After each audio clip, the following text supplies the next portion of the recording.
ডিমত থকা গৌতম কনষ্ট্ৰাকশ্যনে যিটো কাম কৰি আছে তাৰ ভিতৰত যিখিনি লেবাৰ আছে ক'ৰ লেবাৰ দম আছে সেইখিনি খেদি দেখাওক। হাঁহৰ ওপৰত এনে হিয়াল ৰজা হৈ থাকি একো লাভ নাই। এই দেশৰ নাগৰিকত্বৰ প্ৰমাণ চাবৰ কাৰণে চৰকাৰে আপোনাক ঠিকা দিয়া নাই।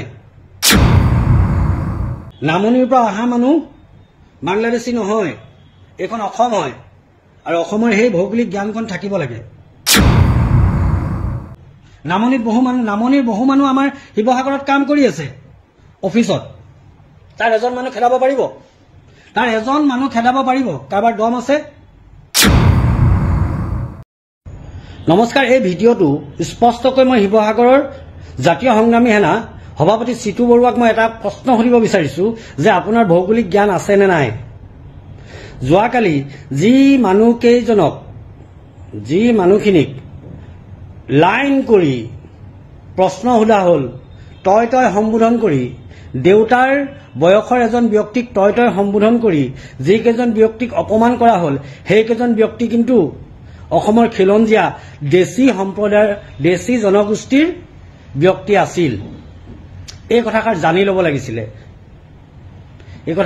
ল'ব লাগিছিলে। যেনিবা মিয়াই হ'ল, লাইন কৰাৰ অধিকাৰ মই আকৌ কৈছো আপোনাৰ নাই। কিন্তু লাইন কৰি হুটপুচ কৰাৰ অধিকাৰ আপোনাৰ নাই। যদি আপুনি গম পাইছিলে যে এনেধৰণৰ সন্দেহযুক্ত যিটো আপোনালোকে ব্যৱহাৰ কৰে, সন্দেহযুক্ত নাগৰিক, যদি সন্দেহ আছিল আৰক্ষীক কিয় খবৰ দিয়া নাছিল? আপোনাক লাইন কৰি হুটপুচ কৰিবলৈ কোনে অধিকাৰ দিলে? আৰু সেইকেইজন দেশী জনগোষ্ঠীৰ ব্যক্তি আছিল। গতিকে এনেকুৱা ধৰণৰ যিবিলাক কৰ্মকাণ্ড কৰি আছে এই কৰ্মকাণ্ডবিলাক আপুনি কিন্তু বন্ধ কৰি দিয়ক। ডিমত থকা গৌতম কনষ্ট্ৰাকশ্যনে যিটো কাম কৰি আছে তাৰ ভিতৰত যিখিনি লেবাৰ আছে ক'ৰ লেবাৰ দম আছে সেইখিনি খেদি দেখাওক। একদম স্পষ্টকৈ কৈছো, দম আছে যদি সেইখিনি খেদি দেখাওক। হাঁহৰ ওপৰত এনেই হিয়াল ৰজা হৈ থাকি একো লাভ নাই। ভটিয়াপাৰৰ গেছ যে নিৰ্গত হৈছিলে তাত সেই খিলঞ্জীয়া ব্যক্তিসকলে পালে নাই পইচা? ক্ষতিপূৰণ পালে নাই? কথা বহুত ক'ব, আমিও জানো। গতিকে এই দেশৰ নাগৰিকত্বৰ প্ৰমাণ চাবৰ কাৰণে চৰকাৰে আপোনাক ঠিকা দিয়া নাই। একদম স্পষ্ট কথা। দেশৰ নাগৰিকত্ব চাবৰ বাবে চৰকাৰে চিতু বৰুৱাক ঠিকা দি থোৱা নাই। আৰু প্ৰত্যেক ক্ষেত্ৰতেই কাম কৰা মানুহখিনিক ক'ৰ পৰা আহিছে, কি কৰিছে, কি নাই কৰা, এইখিনি চাবলৈও আপোনাক ঠিকা দিয়া নাই। নামনিৰ পৰা অহা মানুহ বাংলাদেশী নহয়, এইখন অসম হয় আৰু অসমৰ সেই ভৌগোলিক জ্ঞানখন থাকিব লাগে। নামনিৰ বহু মানুহ আমাৰ শিৱসাগৰত কাম কৰি আছে অফিচত।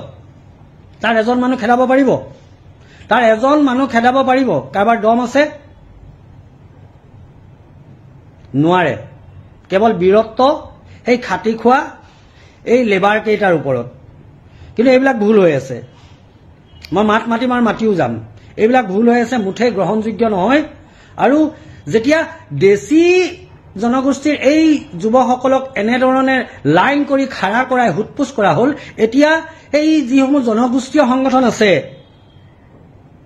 যিকেইটা জনগোষ্ঠীয় সংগঠন আছে আমাৰ শিৱসাগৰতো আছে, সেইকেইটাৰ এতিয়া প্ৰতিক্ৰিয়া একো দেখা নাই।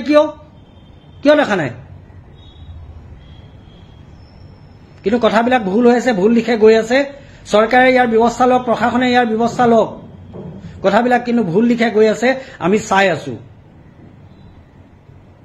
পাৰিব কোনোবাই শিৱসাগৰত চৰকাৰী কৰ্মচাৰী কোনোবা এজনক নামনিত কাম কৰি থকা এজন ব্যক্তিক খেদাব পাৰিব? কাৰোবাৰ দম আছে? কাৰো দম নাই। গতিকে এনেধৰণৰ কাম কিছুমান নকৰিলে ভাল হয় বুলি মই ভাবো।